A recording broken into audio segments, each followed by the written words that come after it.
A humiliated, penniless cleaning lady, about to be evicted with her son, risks her own life to save a stranger from a street explosion. But this man isn't just a stranger. He's a wealthy man at the center of a deadly conspiracy. In a single night, she goes from anonymity to the target of a dangerous game that could destroy or change her life forever. Are you ready to see how far courage can take an invisible woman?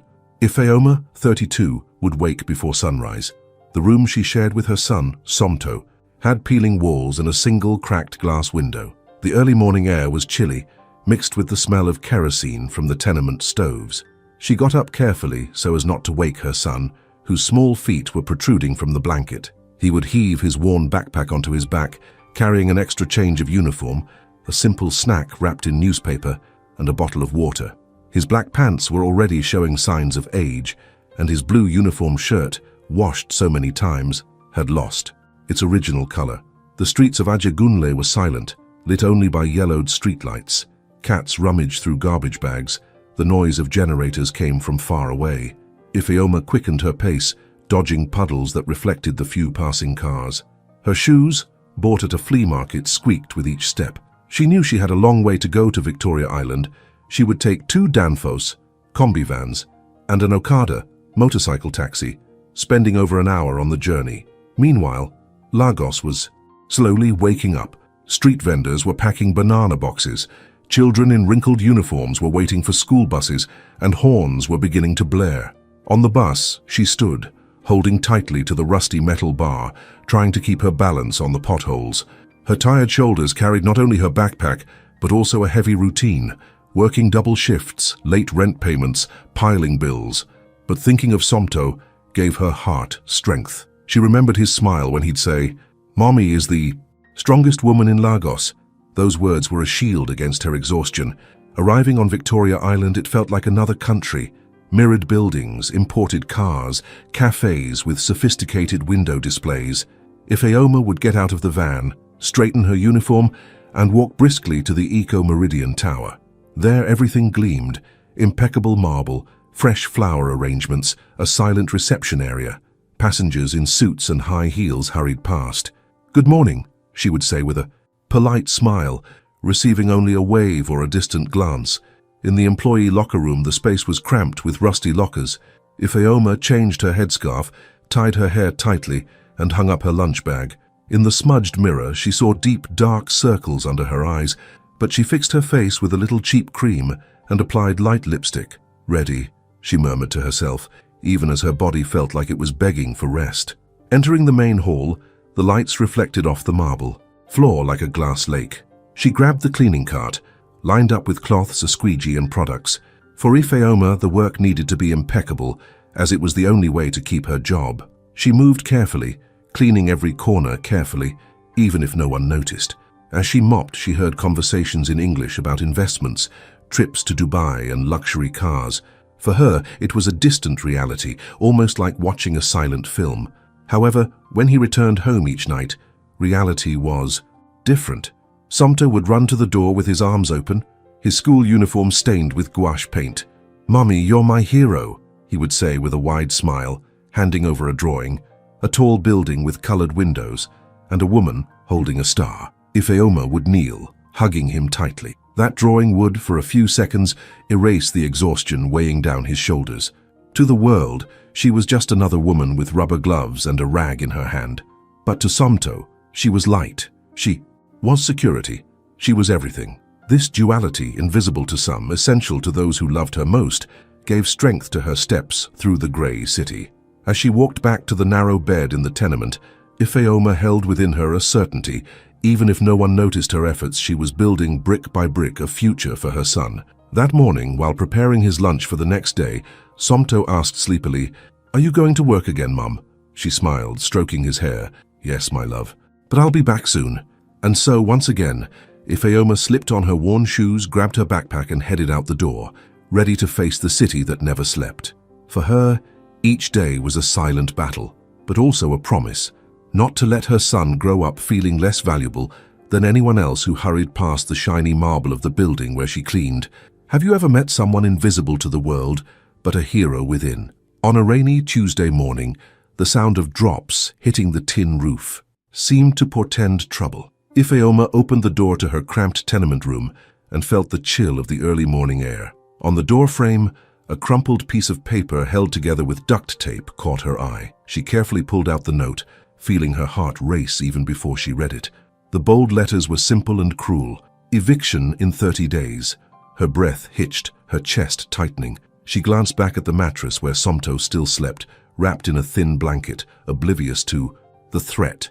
For a few seconds she stood there, the paper in her hands, breathing in the musty smell of the hallway and the hubbub of other families also starting their day early. A neighbor passed by with a basin of clothes, glanced at Ifeoma briefly, and then looked away as if understanding her pain without needing to ask. Ifeoma swallowed hard, folded the note, and put it in her pants pocket. Taking a deep breath, she returned to her room. She grabbed her worn backpack, straightened her uniform, ironed the night before, tied up her hair, and slipped on her worn shoes. Before leaving, she knelt beside Somto and gently ran her hand over his face. The boy stirred and opened his sleepy eyes. "Are you going to work already, Mummy?" she asked weakly. She smiled, trying to hide the lump in her throat. "Yes, my love, I'll be back before dark, I promise." She kissed his forehead, tucked him in closer, and turned off the lamp. The rain was getting heavier as she crossed the tenement's narrow alley, dodging the dripping rain and muddy puddles. The sound of her neighbors' muffled conversations seemed distant. Inside her, there was only silence. At the bus stop, other women waited for transport to similar jobs, some with lunchboxes in their hands, all with weary looks. Ifeoma said nothing, just clutched the paper in her pocket, as if hiding it might change what was written. The ride to Victoria Island was long. The crowded bus smelled of wet clothes, gasoline, and sweat. Ifeoma stood, holding tightly to the metal bar as Lagos woke up outside. Honking horns, street vendors, flooded streets. She tried to distract her mind by counting the minutes until she got to work, mentally replaying her usual routine. Thinking about the cleanliness of the mirrors, the hallways filled with expensive perfume, was better than thinking about where she would sleep with her son in a month. When she entered the Echo Meridian Tower, the contrast was stark. The lobby gleamed under crystal. Chandeliers with vases of fresh flowers and a mirror-like floor. Ifeoma walked through the lobby with her badge and a discreet smile. "Good morning," she said to the security guard, receiving only a distracted nod. In the employee locker room, she exchanged her wet blouse for a dry one, straightened her uniform and took a deep breath. The eviction notice remained folded in her pocket, weighing like a stone.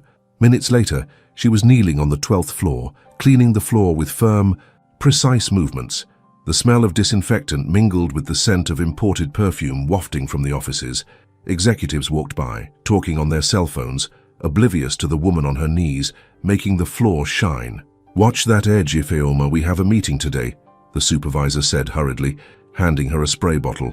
"Yes, ma'am," she replied, with a gentle, unspoken smile. As she polished a glass table, her mind returned to the crumpled paper. She imagined the things in the small room packed away, Somto confusedly wondering where they would sleep. But she didn't cry. Her face remained serene, her posture erect. This was her armor. No one needed to see the weight she carried. To others, she was just the efficient, always discreet employee. To herself, she was the woman who had to endure another day, another shift, without faltering. When the clock struck lunch break, Ifeoma sat on the staff bench with her simple lunchbox, rice, beans, and a fried egg. She took the paper from her pocket, ran her fingers over the letters and sighed. She put it back, closing her eyes for a few seconds before returning to work. There was no room for regrets. Each hallway cleaned was an extra day's pay, a hope of finding a way out. That afternoon, while mopping the main hall, a customer complimented her. "It smells great, congratulations." Ifeoma smiled, quietly thanking her.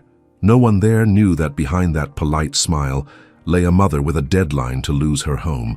But this secret didn't change her determination. The world might not see, but she knew. She needed to fight silently so that Somto would never feel the despair that weighed on her heart. If you're already feeling your heart ache for Ifeoma, prove you're with her. Click like now. Every like is like saying, "I'm with you, warrior." After a tiring shift, night fell heavily over Lagos, bringing with it a relentless rain. The drops pounded hard on the uneven asphalt, creating deep puddles that reflected the flickering light from streetlights and car headlights. The sound of horns was constant, mixed with the din of crowded vans trying to make their way through the flooded streets, while street vendors, covered in makeshift plastic sheets, hurriedly collected their wares. Ifeoma walked briskly, feeling the hems of her heavy, wet pants sticking to her legs. The thin coat she wore did little to combat the cold, and the soaked hood left strands of hair stuck to her face. Her backpack, worn from time to time, protected a change of uniform, but the weight on her back seemed to double under the downpour. Her body ached from so many hours of work, hands parched from chemicals, knees aching from bending down to clean, shiny surfaces, shoulders tired from carrying buckets and tools. She had come from Eco Meridian Tower, the skyscraper where she spent much of her time cleaning glass corridors and luxurious meeting rooms. The image of the bright halls, the marble floors reflecting, expensive chandeliers was still fresh in her mind. It was a world that seemed unreachable, and she walked through those rooms like a shadow, listening to conversations in polished English, foreign accents, and million-dollar negotiations, without anyone stopping to look her in the eye. Now outside that environment, the city showed its other side: waterlogged streets, the smell of sewage, incessant honking, and the biting cold of the rain that lashed Lagos. She kept her eyes on the ground to avoid the puddles, calculating her steps so as not to slip. The rush to get home increased with each clap of thunder. In her mind, she saw Somto, her son, sleeping huddled under the thin blanket in the small tenement room.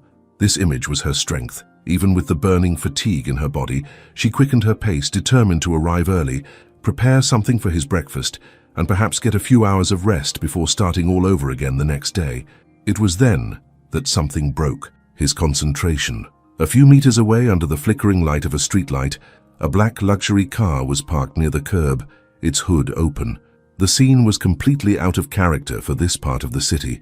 In this neighborhood, expensive cars usually sped by, tinted windows rolled up, never stopping. But there was a high-end SUV gleaming even in the rain, its hazard lights flashing. A man in a dark suit was leaning over the engine, completely soaked. Water dripped down the expensive fabric, leaving it clinging to his body, and his tie hung loose as if it had been torn off in a hurry. His movements were quick, nervous, and there was something in his posture that betrayed urgency, not just frustration with a broken-down car. Ifeoma instinctively slowed her pace, frowning. It was then that the strong smell reached her: gasoline, a strong metallic odor that mingled with the scent of rain, burning oil, and exhaust fumes from passing vehicles in the distance. Her stomach churned. A sense of alertness coursed through her. It wasn't just a car with problems, there was something wrong here. The side street was nearly deserted. A few people hurried under umbrellas, but no one seemed to be paying attention. Lagos was like that. Everyone minded their own path, especially in the heavy rain. Ifeoma, however, stopped. Her heart was beating faster, and a voice inside her told her to keep walking, to stay out of the way. But her feet wouldn't listen. She took a deep breath, clutched her backpack to her chest as if gathering courage, and took 2 steps toward the man. "Sir?" she called loudly, trying to be heard above the sound of the rain. The sound was firm but cautious. He didn't respond, seemed not to hear, focused on the car's engine. She took 2 more steps closer. Water was running down her face, her shoes already completely soaked. The smell of gasoline seemed stronger with every passing meter. Her heart raced. "Sir, be careful," she repeated, louder this time, her voice gaining strength. The man looked up quickly, surprised by her presence. His eyes widened for a moment, perhaps more from the shock of seeing someone approaching than from the content of the warning. His expression was tense, worried, like someone carrying an unspoken urgency. Ifeoma paused for a moment, but kept her gaze on him. Time seemed to slow down. The scene was etched in her mind. An expensive car parked on a dimly lit street, a man in a soaking wet suit, the engine running, the strong smell of fuel in the air, and the rain pelting the asphalt like needles. Every detail felt strange, wrong, and her intuition screamed danger. Unsure why, but feeling the need to act, Ifeoma adjusted her pace and began approaching more steadily. The honking horns in the background, the thunder crashing overhead, and the sound of water being displaced by car tires created an almost cinematic atmosphere. Her breathing was rapid, but her movements were determined. "Please step away from the car," she said, her voice firm now, almost an order. The man looked confused but hesitated. Their eyes met briefly, and she sensed she was in the presence of someone important, someone accustomed to giving orders, but who at that moment was vulnerable, as exposed as any other human being in that storm. The rain intensified, blurring their vision. A flash of lightning illuminated the street, revealing a small spark beneath the car, a quick, almost imperceptible glow. If someone were driving quickly, they wouldn't notice, but Ifeoma, already alert, saw it. Her heart raced, her body reacted before her mind. She dropped her backpack on the ground, which landed with a muffled thud in the pooling water, and ran toward the man. "Get out of there, now!" she yelled at the top of her voice piercing the sound of the rain. He looked at her, surprised, but began to back away slowly. To him, she was just a stranger, a woman in a simple uniform running through the storm. But to Ifeoma, every second was worth its weight in gold. That strong smell, the tension in the air, the glow she'd seen, everything told her there was real danger. In that instant, under the torrential rain and the distant sound of traffic, Ifeoma felt as if all the chaos of the city had vanished. There was only her, that man, and the invisible threat hidden beneath that expensive car. The decision to approach seemed simple, but she knew something was about to change, and there was no turning back. If you were in Ifeoma's shoes, would you run to help or continue on your way? Tell us in the comments. I want to see who here would have the same courage as her. Seeing a spark under the car, Ifeoma's heart raced. "Get away!" she shouted at the top of her voice cutting through the deafening sound of the rain. Without thinking, she ran toward the man, grabbing his arm and pulling him with all her strength. At the same moment, a loud bang shook the street. Boom! The explosion illuminated everything like a bolt of lightning that wouldn't go out. The impact threw them to the soaked ground, and the deafening sound made her ears ring. The smell of burning gasoline mingled with the thick smoke, and bits of metal fell all around like showers of sparks. Stunned, Ifeoma opened her eyes and saw the man lying motionless beside her, his face covered in soot. Instinct took over. She hugged him, using her own body as a shield against any shrapnel. Her breathing was labored, her heart racing, but her only concern was knowing if he was alive. The world seemed to spin in slow motion, horns honking in the distance, people shouting, the heavy rain extinguishing small flames on the asphalt. Sir, can you hear me?" she said, shaking him gently. Slowly he opened his eyes. His gaze was stunned, frightened, as if he didn't understand what had just happened. "You saved me," he murmured with difficulty, before his body gave way to fainting. Ifeoma knelt beside him, her body trembling but unable to stop. She screamed for help in Yoruba, then in English, trying to get the attention of the few people cautiously approaching. "Help! Please! Call an ambulance!" The rain ran down her face, mixing with the soot and tears she hadn't even noticed falling. Quickly she improvised a shelter with her own backpack and a piece of tarp she found lying on the ground. She covered the man, leaning over him to shield him from the rain. She held his hand firmly, feeling his cool skin, and held it there, repeating short phrases. "It's going to be okay. Hold on tight. Help is coming." The scene was chaotic. The SUV was still burning, illuminating the street with an orange glow. People were moving away, fearful of further explosions. Sirens were getting closer, but they seemed distant. Ifeoma was breathing quickly, her arms trembling, but she didn't let go of his grip. In that moment, there was no difference between them, no matter the expensive suit he wore or her simple uniform. There were just two human beings, each saving the other from the worst. As she waited for the ambulance, flashes of memory flashed through her mind. Her mother's voice years ago in Ajagunle, always saying, "Kindness opens unimaginable doors, my daughter. A good heart never goes unnoticed before God." But in that moment, Ifeoma wasn't thinking about open doors or rewards. There was no interest in anything, only instinct, only humanity. She was there because she couldn't bear to see someone die without trying to help. Minutes later, paramedics rushed in. Smoke from the burning car rose into the sky, mixing with the steam from the heavy rain. They carefully pulled her away, but she refused to leave his side until they confirmed, "He's breathing, he's going to be okay." Those words brought a relief that nearly made her legs buckle. She helped them load him onto the stretcher, holding his hand until the last second, even when her own clothes were soaked and covered in mud. At the hospital, Ifeoma followed the journey silently. Her hands were covered in soot and her hair stuck to her face. She didn't answer questions from the security guards or the curious onlookers taking photos with their cell phones. She followed the gurney to the emergency room entrance, but stopped when one of the doctors said, "He's in good hands now." She took a deep breath and took a few steps back, feeling the adrenaline begin to dissipate. She sat on a bench in the hallway, shivering from cold and shock. Her clothes were wet, her body exhausted, but she couldn't just leave without knowing. She waited until a nurse appeared and said, "He's stable." That was all it took. Ifeoma smiled with relief and nodded. No one asked her name. She didn't offer one either. She got up, walked to the bathroom, washed her soot-stained hands, and splashed water on her face to erase any trace of the explosion. Outside, the rain was still falling heavily. Ifeoma pulled on her hood, adjusted her backpack, now covered in mud and smoke, and walked toward the bus stop. Her only concern was getting home. Somta was alone, sleeping, unaware that that night her mother had faced danger and saved a life. She walked without looking back. She didn't seek recognition or leave any clues as to who she was. She simply disappeared into the anonymous Lagos crowd as if she were just another worker returning home after a hard day. But in that moment, without knowing it, she had become a key player in a story much bigger than she could have imagined. If this scene has captivated you so far, prove you're living the story.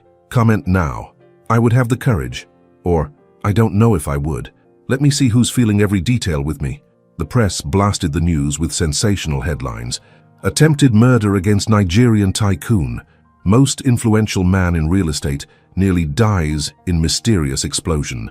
Images of the burned-out car circulated on TV, radio, and social media.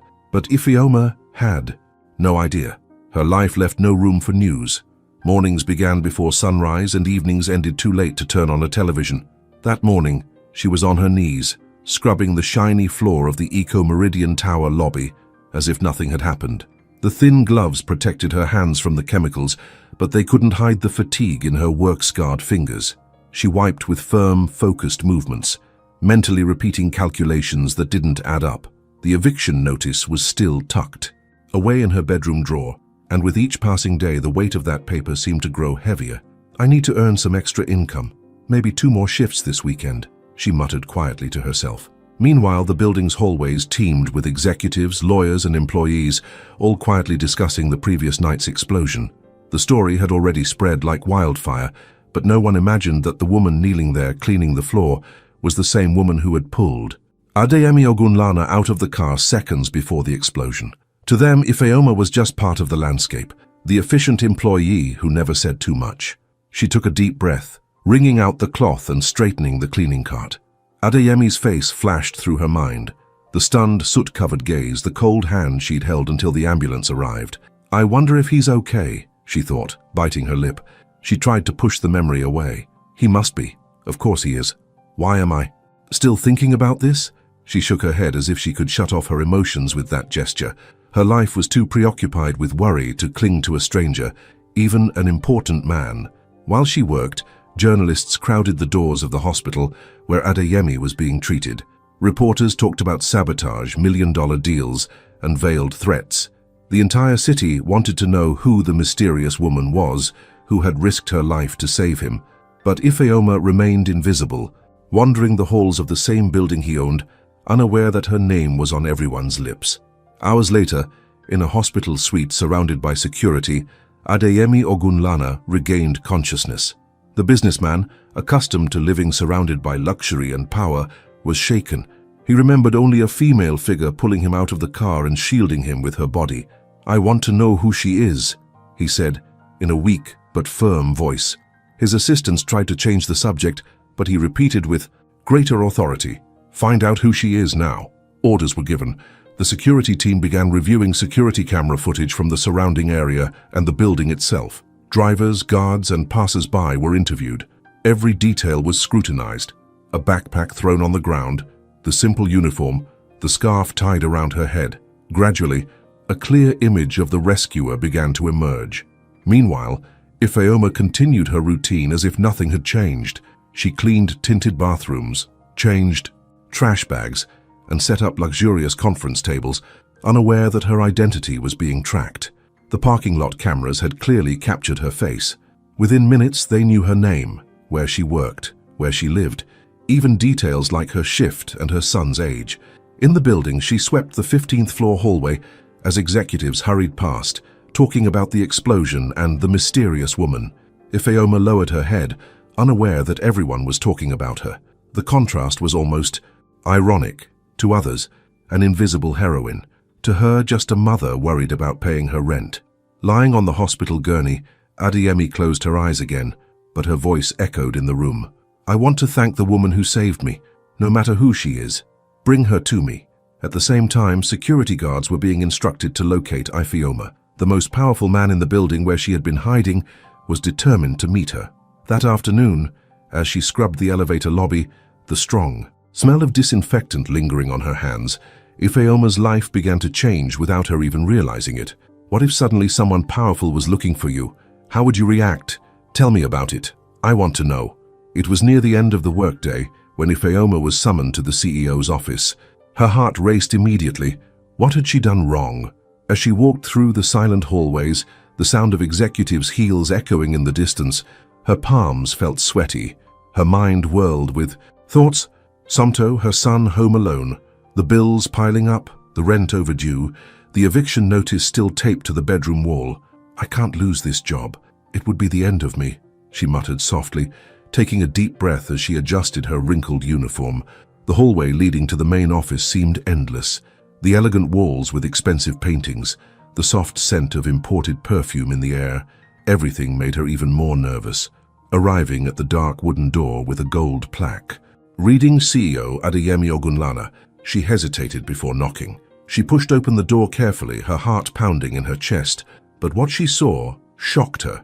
Behind a solid wood desk, in a luxurious office with panoramic windows, sat Adeyemi Ogunlana himself. Elegant with an imposing posture, he stood as soon as he saw her enter. "Ifeoma," he said with a slight smile, "I've been looking for you." She froze for a moment, looking around, uncomprehending. My search, sir?" she asked. Softly, her breath coming quickly. "Yes," he replied, walking toward her. "You saved me. I couldn't forget that." Ifeoma lowered her eyes, unsure how to react. "I just did what needed to be done," she said shyly. "You could have run. Why did you stay?" Adeyemi asked, looking into her eyes sincerely. She took a deep breath. "Because someone needed it." The simple answer left the tycoon visibly touched. There was a brief silence, as if he were trying to comprehend the strength of this seemingly ordinary woman. He then invited her to sit down. They talked for a few minutes, and Adeyemi shared details that made her shudder. The explosion had not been an accident, but a planned attack. One of the company's partners had tried to kill him to seize control of the empire he had built. Ifeoma clapped her hand over her mouth in shock. "Oh my God. So, She couldn't finish the sentence. "You saved my life," Adeyemi added seriously. "And I want you to know that you will be safe. I've placed my trusted men to protect you. You don't have to be afraid of anything." She nodded, trying to hide her nervousness, her eyes discreetly roaming the luxurious office. Heavy curtains, thick carpet, a bookshelf filled with business books. It was a space that seemed otherworldly, far removed from the slum where she lived. As she stood to leave, giving a shy gesture of thanks, she heard his voice calling again, "Wait, Ifeoma." She turned and saw Adeyemi open a drawer.